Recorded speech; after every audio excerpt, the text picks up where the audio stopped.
Chapter 4. Memory Systems. The subject of memory development is not a new one by any means. For 2,000 years, at least, there has been much thought devoted to the subject. Many books written thereupon, and many methods or systems invented, the purpose of which has been the artificial training of the memory.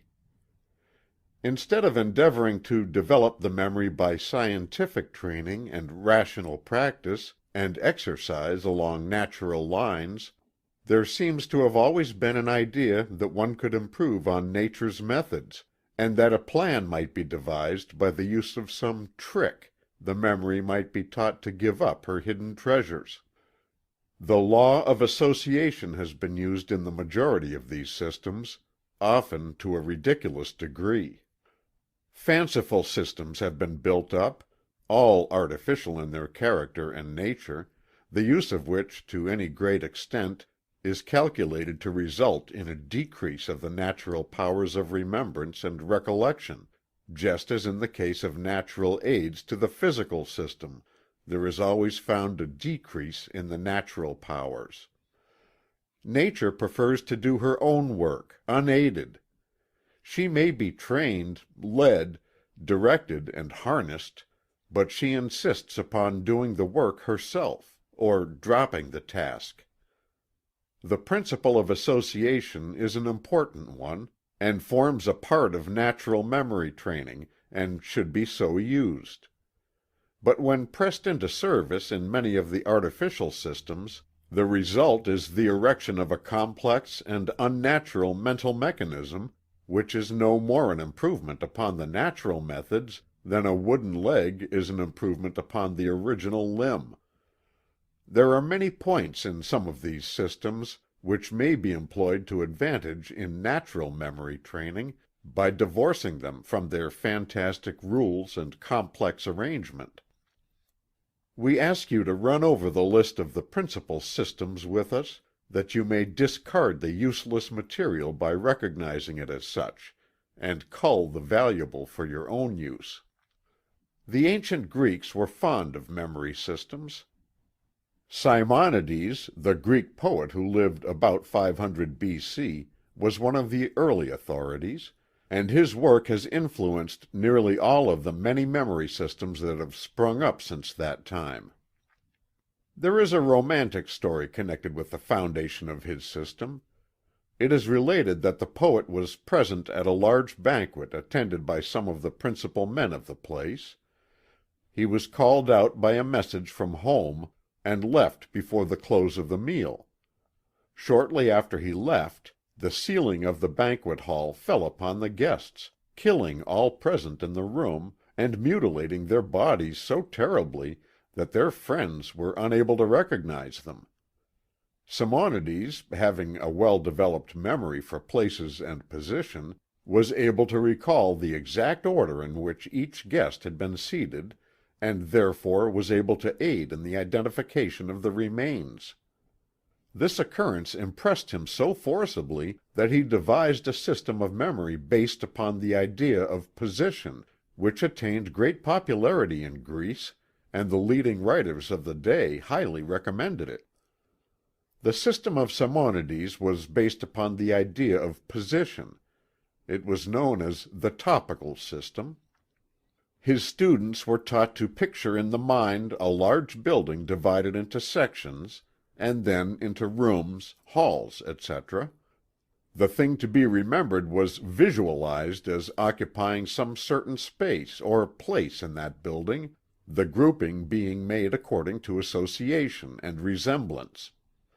When one wished to recall the things to consciousness, all that was necessary was to visualize the mental building, and then take an imaginary trip from room to room, calling off the various things as they had been placed. The Greeks thought very highly of this plan, and many variations of it were employed. Cicero said, "By those who would improve the memory, certain places must be fixed upon, and of those things which they desire to keep in memory, symbols must be conceived in the mind and ranged, as it were, in those places, Thus the order of places would preserve the order of things, and the symbols of the things would denote the things themselves, so that we should use the places as waxen tablets and the symbols as letters. Quintilian advises students to fix in their minds places of the greatest possible extent, diversified by considerable variety, such as a large house, for example, divided into many apartments. Whatever is remarkable in it is carefully impressed on the mind, so that the thought may run over every part of it without hesitation or delay. Places we must have, either fancied or selected, and images or symbols which we may invent at pleasure. These symbols are marks by which we may distinguish the particulars which we have to get by heart. Many modern systems have been erected upon the foundation of Simonides, and in some of which cases students have been charged high prices for the secret. The following outline given by K gives the secret of many a high-priced system of this class. Select a number of rooms, and divide the walls and floor of each, in imagination, into 9 equal parts or squares, 3 in a row. On the front wall, that opposite the entrance, of the first room, are the units. On the right-hand wall the tens. On the left hand the 20s.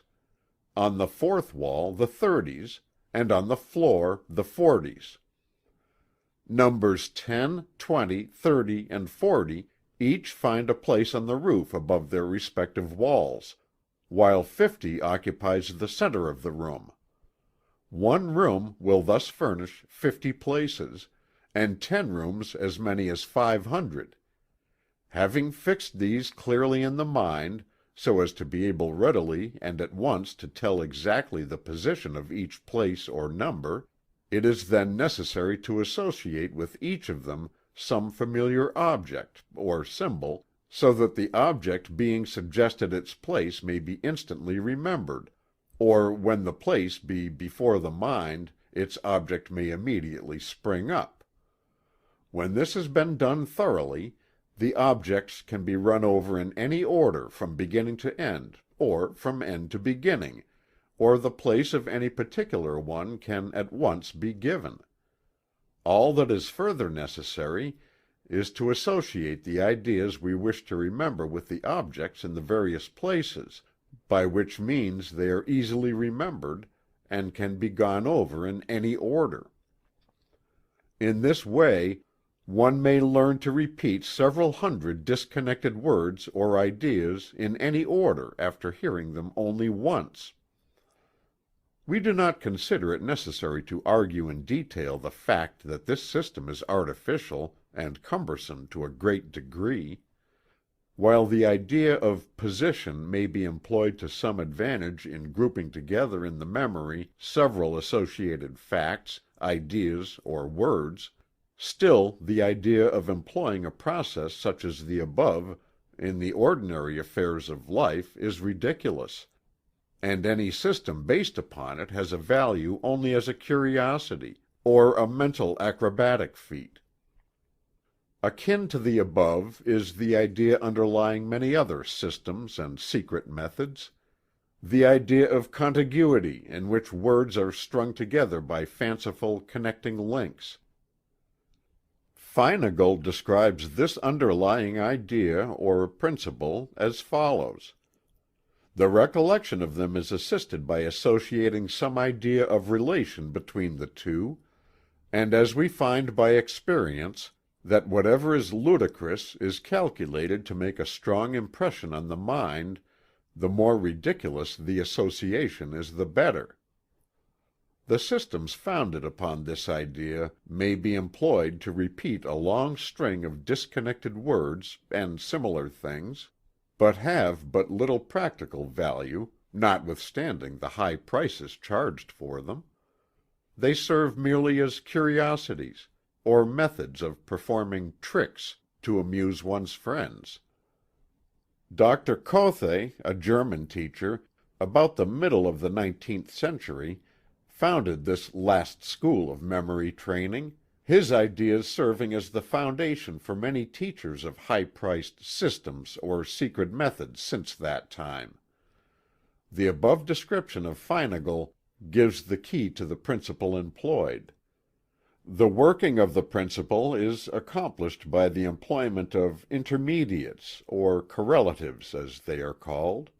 For instance, the word chimney and leaf would be connected as follows: chimney, smoke; wood, tree; leaf.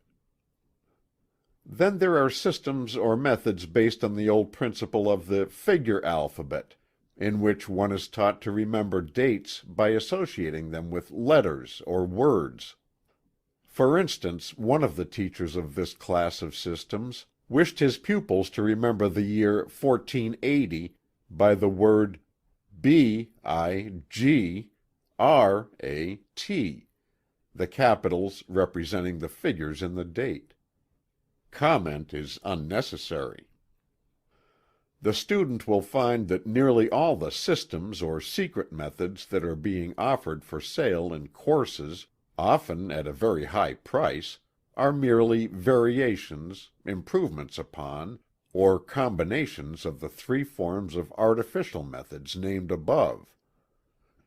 New changes are constantly being worked on these old plans, new tunes played on the same old instruments, new chimes sounded from the same old bells. And the result is ever the same, in these cases: disappointment and disgust.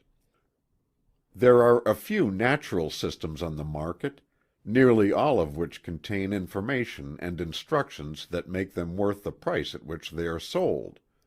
As for the others, well, judge for yourself after purchasing them if you so desire. Regarding these artificial and fanciful systems, Kay says, "All such systems for the improvement of the memory belong to what we have considered the first or lowest form of it. They are for the most part based on light or foolish associations, which have little foundation in nature, and are hence of little practical utility, and they do not tend to improve or strengthen the memory as a whole."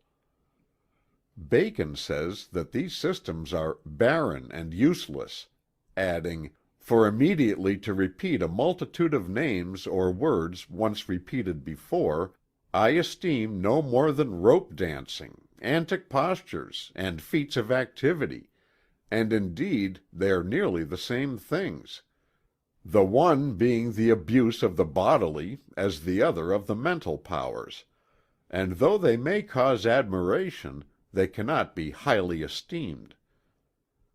And as another authority has said, "The systems of mnemonics as taught are no better than crutches, useful to those who cannot walk, but impediments and hindrances to those who have the use of their limbs, and who only require to exercise them properly in order to have the full use of them."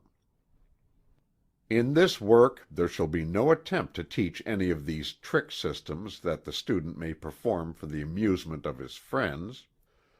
Instead, there is only the desire to aid in developing the power to receive impressions, to register them upon the memory, and readily to reproduce them at will, naturally and easily. The lines of natural mental action will be followed throughout. The idea of this work is not to teach how one may perform feats of memory, but instead to instruct in the intelligent and practical use of the memory in the affairs of everyday life and work.